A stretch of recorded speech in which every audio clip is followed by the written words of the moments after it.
Hey everyone, and welcome again to another episode of me trying to adjust the carburetor on my generator. But in the meantime, I did want to give you a little safety advice. This is something that people buy these adapters. I've got a 30 amp setup, and they have these 15 to 30 amp plugs you can buy. They're rubber, they're silicone, blah blah blah. But at the end of the day, this is what happens to the plugs. Can you see that?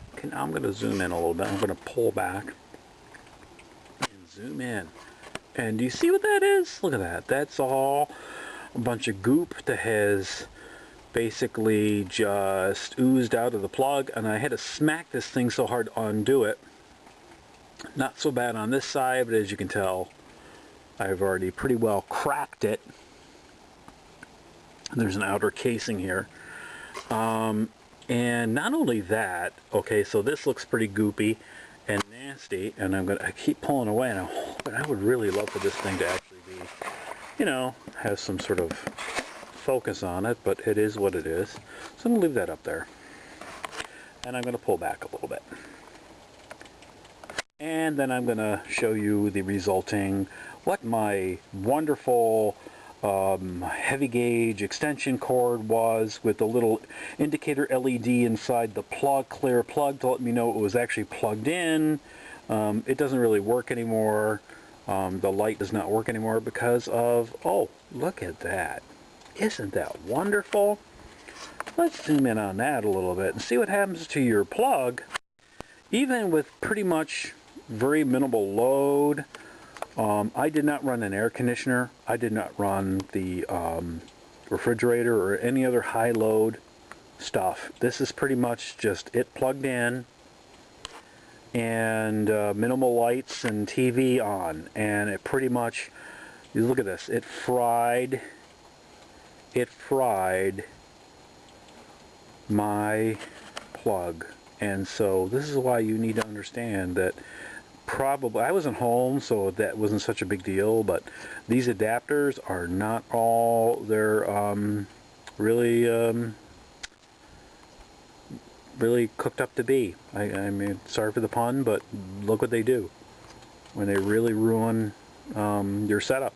So they could fry up a plug and they could cause a fire. It could be a big deal. So just want to let people know that. In the meantime, I'm going to keep adjusting my generator. I'm going to let that fall on the ground. I'm going to let my generator try to start up here. I've been adjusting the needle valve and everything else on this bad boy like I have last time.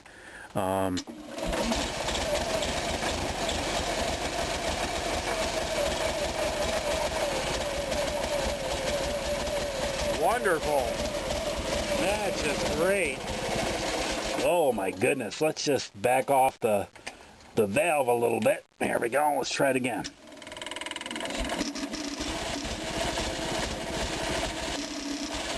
Oh my goodness. I can't even get the idle valve going here. Hold on. Let me just get this thing. I'm going to get the idle valve turned all the way down, and then I'm going to back it up just a little bit.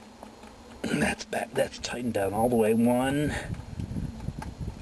2.5 turns. There we go. We'll see if we do that.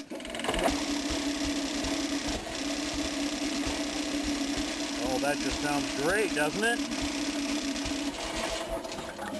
Well, let's turn that up again a little bit more. And we'll just back off the mixture screw here. Hold on, let's see.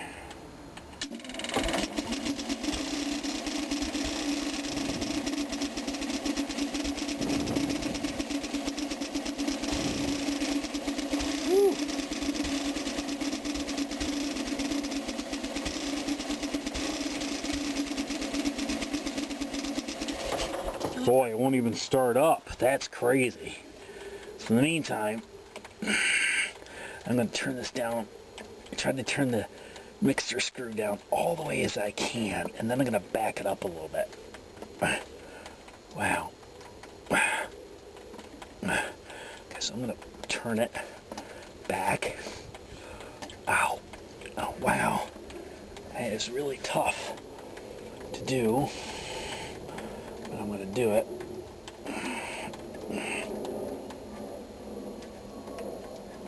Not that much, a little bit. There we go.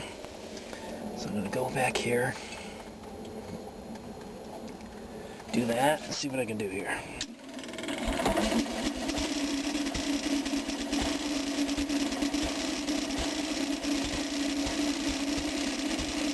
A lot of fits and starts and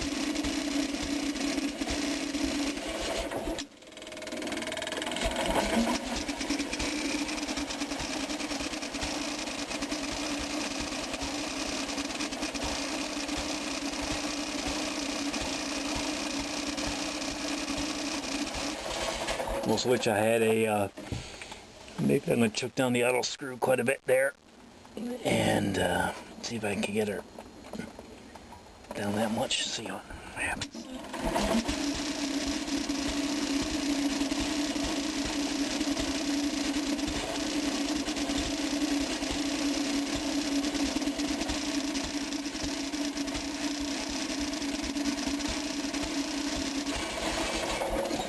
Choke down the auto screw a little bit more and deal with the mixture screw. There we go.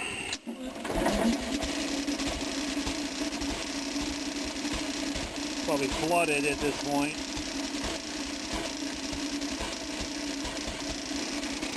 See a lot of stuff blowing out through the exhaust pipe.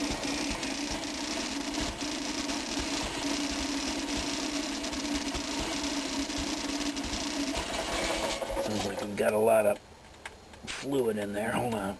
Let's see if we do that. And I'm going to do that. Tighten them up a little bit more. See what happens. I can smell a lot of fuel, so...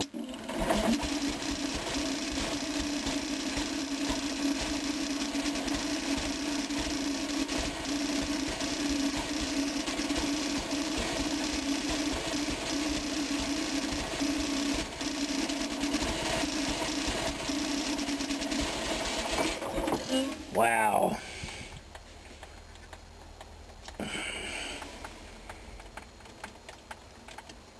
Let's see if we get that going.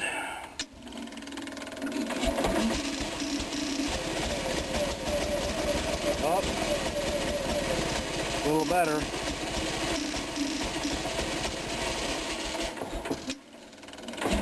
Hold on.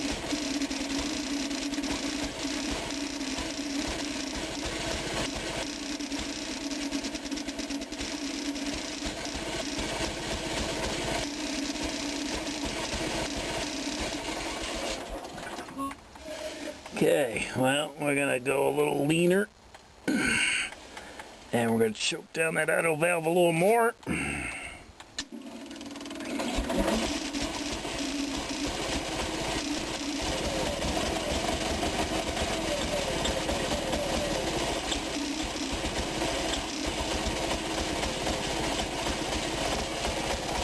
I need like idle valve turn back a little bit more.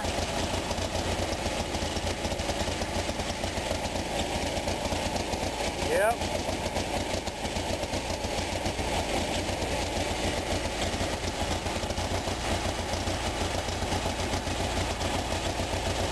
Woo! That smells like a lot of fuel. We're going to try to get this mixture a little bit better off.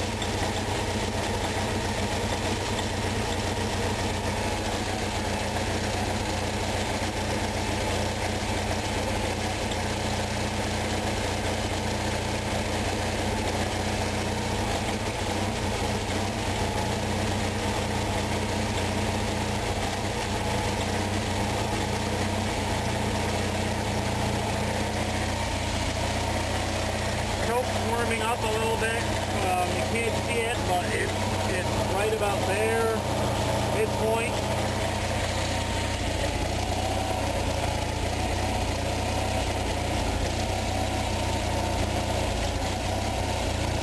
You hear it surging up, down a little bit.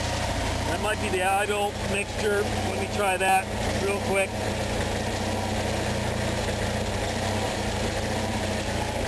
I turned it tighter a little bit more.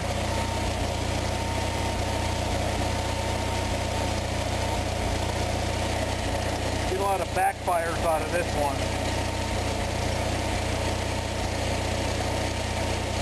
Boop, boop. Boop, boop, boop, boop, boop, boop. We're going to turn the idle mixture down a little bit more. Just slightly. Up.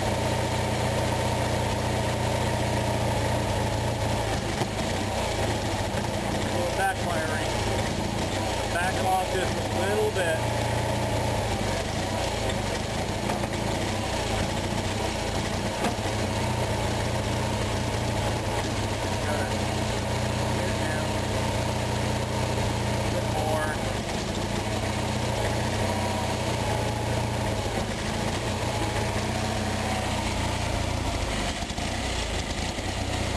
Hard to do.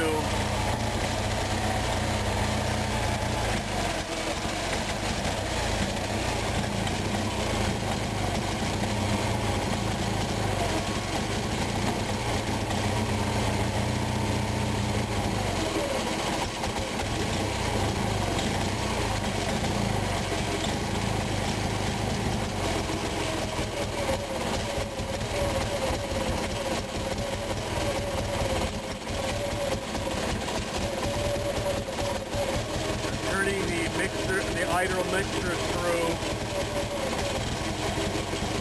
back to full, and then slowly working it back.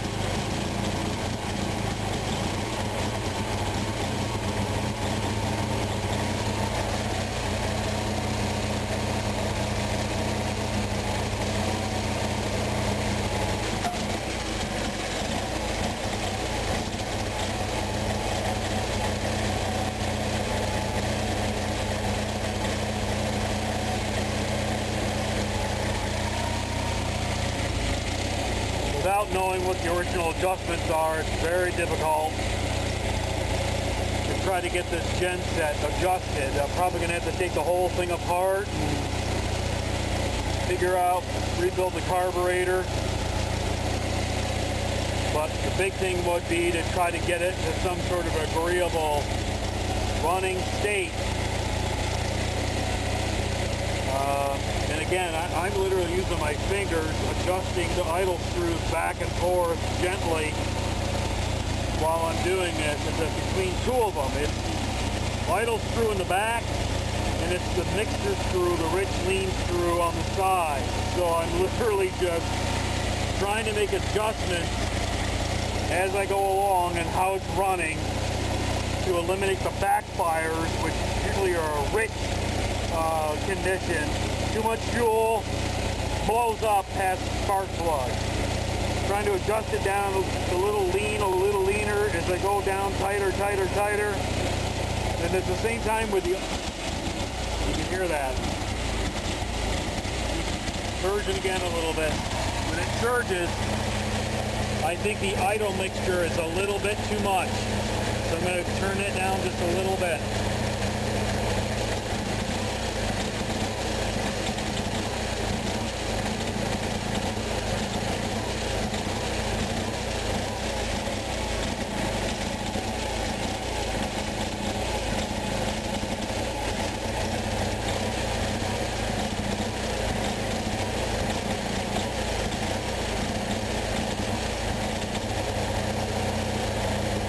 I turn it down a little bit at a time.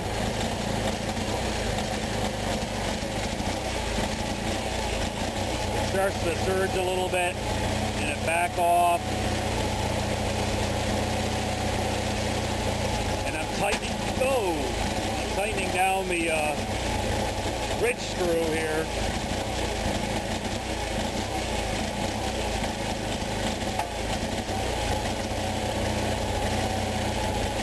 Back off of it a little bit.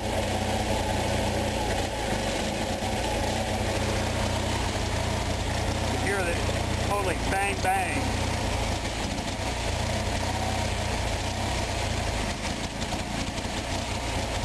around like crazy. He does.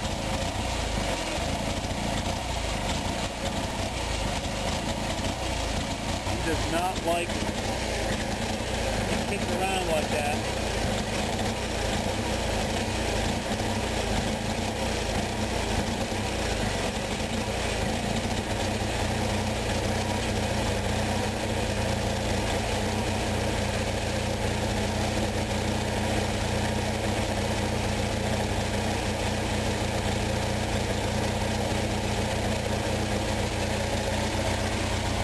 So he backed off of the auto screw a bit.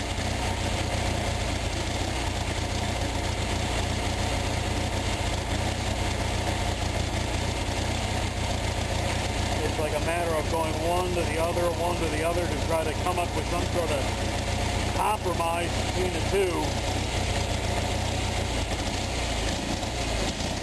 Here it's surging again. And you think, okay. So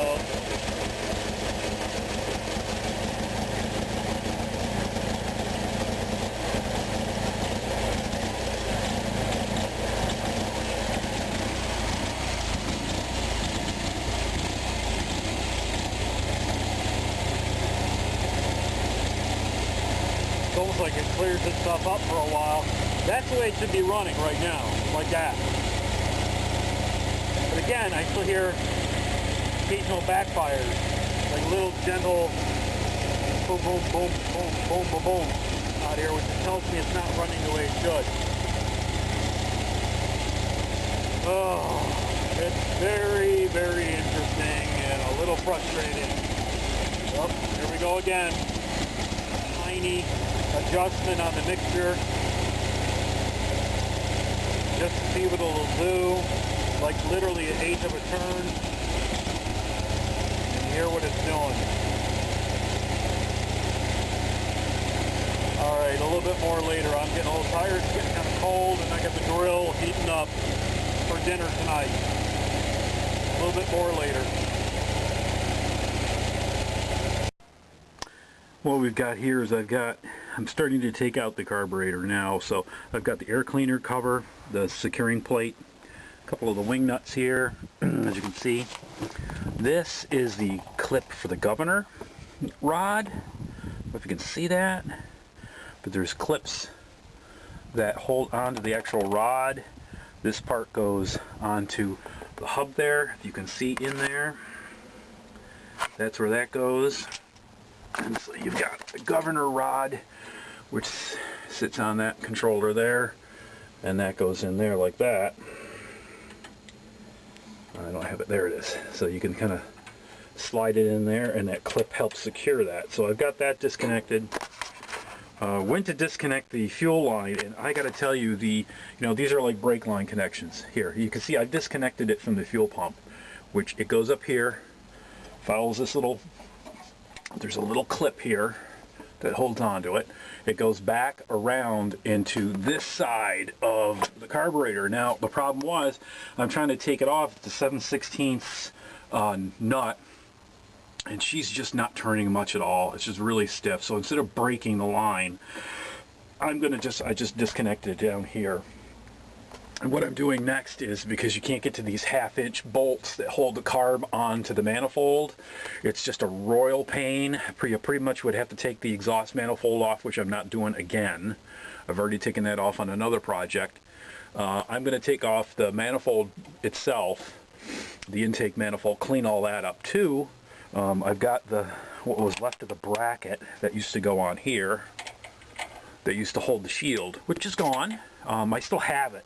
I haven't thrown it out, but it's pretty much toasted. I may make a new one. And so you see these bolts here.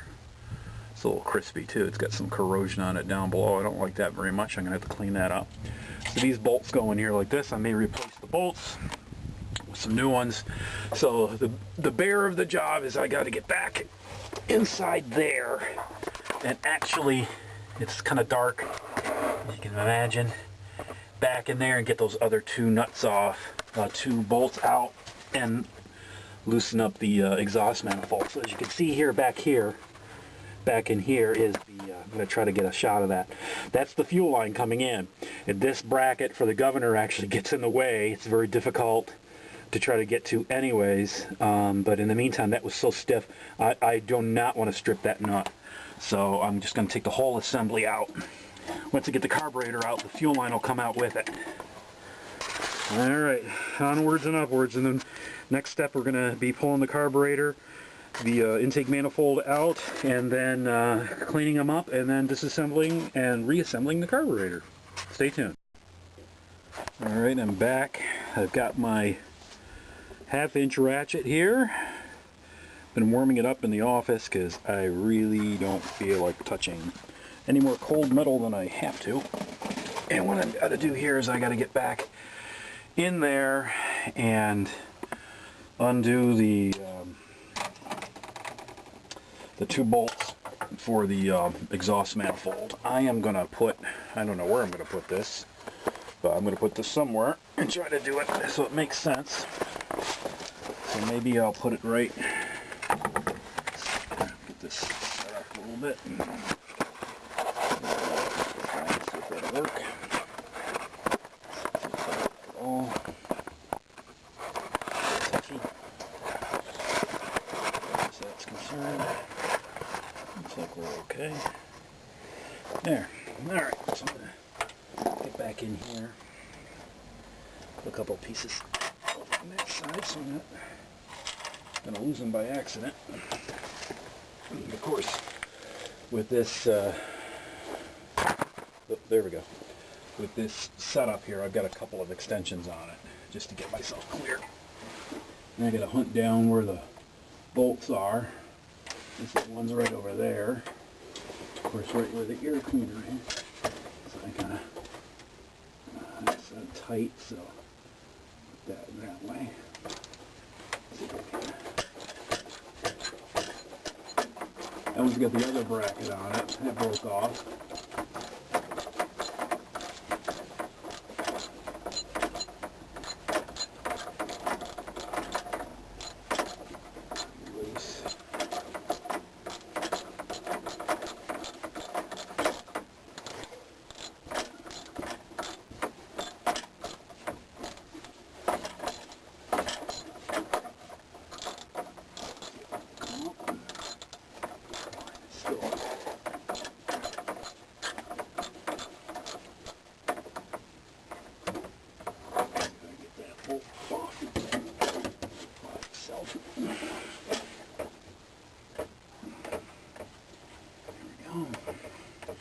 Got a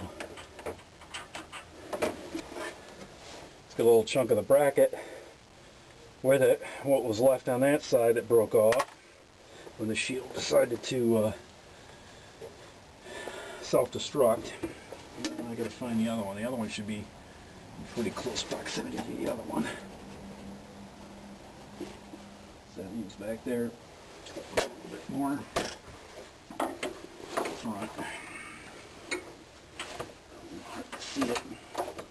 Let's have a feel for it.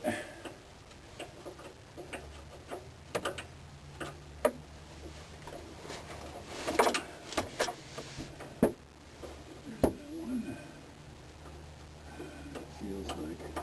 There we go. I haven't taken the air cleaner arm off. I probably should, but with the extension, double extension, I can get to the bolt pretty easy. And hopefully, now that I have the fuel line disconnected and everything, I can just pull the manifold off along with the carb. Alright, so there's that. See if I can get that bolt out of there in one piece. Yep. There's the bolt with the washer. And hopefully, things work out as they should. They should all, assembly should just come off. Get the wire out of the way. This wire out of the way. There's another bracket or something that I'm missing. Oh, yeah, forgot about the actual hose for the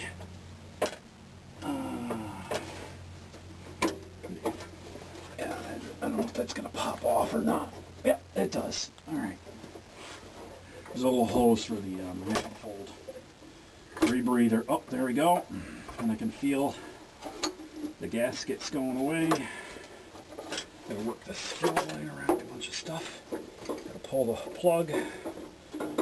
And there's more stuff in the way, of course. Let's see. I gotta work my magic around these cables. This is not easy to get out.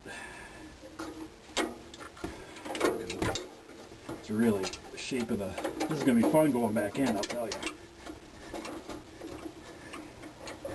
I've got one stubborn cable here that's not letting me.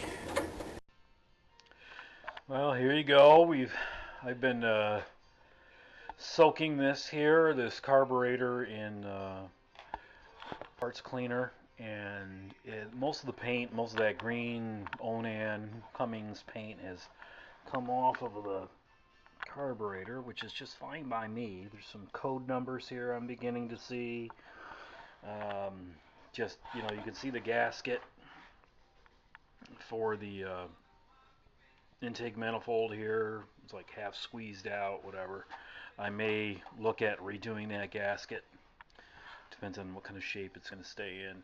But you can see all the gunky brown nastiness from me spraying this out. I'm just kind of surprised that there's been quite a bit of gunk already coming out of the carburetor, and I haven't even taken the carburetor apart. So obviously this is the carburetor section. I'm going to take these bolts off, pull the carburetor off, and separate that from the intake manifold, and start work on disassembling the carburetor and getting it cleaned up in good shape, and hopefully everything working a lot better than it has been. Well, I managed to puncture the tray somehow. Don't know how I did that, this aluminum tray, so most of my parts cleaner drained out of the tray, so I got to get another tray. But in the meantime, I have disconnected the carburetor from the intake manifold. I've also managed, you can see the intake manifold gasket's pretty well roached.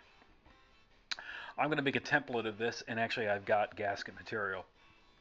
I'm going to make myself a new intake manifold gasket. I thought maybe my BMW one, exhaust manifold gasket, would work real well, but it's close, but it's a little offset, so it doesn't work as well as I'd like. So I'm going to make a template of this and trace it out on paper and use that for my intake manifold gasket on the bottom of the carburetor.